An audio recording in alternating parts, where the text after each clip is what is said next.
Welcome aboard! If you're watching this video, then let me be the first to say congratulations! You've recently been hired by the Cage, and this is your first official day of training. Can I be a cager now? Oh no! You've got a lot to learn before you're ready to be a cager. As you can see by this graph, you have been employed in one of the most awesome jobs in all of DeSales University. Now the story of the Cage is the story of one man's hard work, perseverance, vision, determination, and mustache. But mostly his mustache. The Cage today.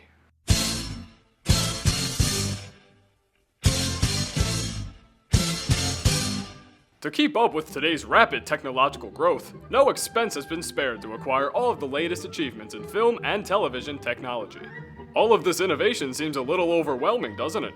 Well, luckily for you, Jack's fear of robot overlords keeps the balance of technology in check.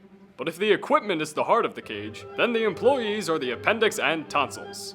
Let's see if you have what it takes. Organized, confident, and a smile that says, "Hello, DeSales. May I take your signed order forms?" You've got the makings of a good cager, Mr. Q. Steinberg. But for every good employee, there is one who is not so good. Let's see. Distracted, impatient, a glazed look in his eyes. There's a name for cagers like this, but we'll call him Dickie. Training. Am I ready to be a cager now? No, you can't be a cager until you understand the phrase, crap. Crap? Once you understand crap, you'll understand your place at the Cage. But what does crap mean? It's actually a carefully organized code. Watch closely. Camera rentals are popular. Ah, crap. Looks like Mr. Q. Steinberg understands crap. Here's a typical customer. I wonder what he wants. Well, if we just remember crap, we can figure it out. I'd like to order. Do you think he wants to order A, a unicycle, B, a flying rhinoceros, or C, a camera? One camera, please. Ah, crap, you never let us down. Now that you understand crap, I bet you think you're ready to be a cager now. Can I be a cager now? Ha, not so fast, Eager McBeaver. We haven't even talked about the sign-out sheet. Every rental taken out of the Cage must be meticulously documented on one of these sign-out sheets. Some equipment, such as camera bags and light kits, will require additional sign-out sheets listing every item included in the bundle. Okay, Mr. Q. Steinberg, are you ready to sign out a customer's equipment?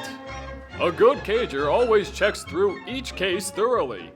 Be sure to check for those SD cards.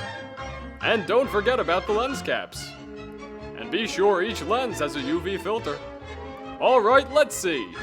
Now that's thorough! After making sure every item is accounted for in each case, go ahead and check off each additional piece of equipment on the main sign-out sheet. Be sure to write down the number listed on the piece of equipment if it has one. Now once you and the customer have checked all the equipment and have both signed the sign-out sheet, the equipment checkout is complete. Go ahead and staple the sign-out sheet to the customer's yellow request form, along with any additional sign-out papers, and place it in the corresponding cubbyhole. Now let's see how Dickie does his sign-out sheets. Remember, no cager wants to be a Dickie. Now can I be a cager? Whoa there! We still have a few more topics to cover first. Broken equipment. Whenever a customer returns equipment, be sure to ask if everything worked okay. Did everything work okay? If they report any damaged equipment, be sure to fill out an equipment repair form and notify Jack. If a customer does not report broken equipment, be sure to check everything carefully just in case. Very nice, Mr. Q. Steinberg. Not a barn door out of place. Now we go from behind the scenes to the front lines, where we'll examine the most important aspect of the Cage, the customer. Who said that? Are you a ghost? Like precious glass in a prime lens, the customer is what makes the Cage strong and alive. Dickie, Prasanna's talking to me again.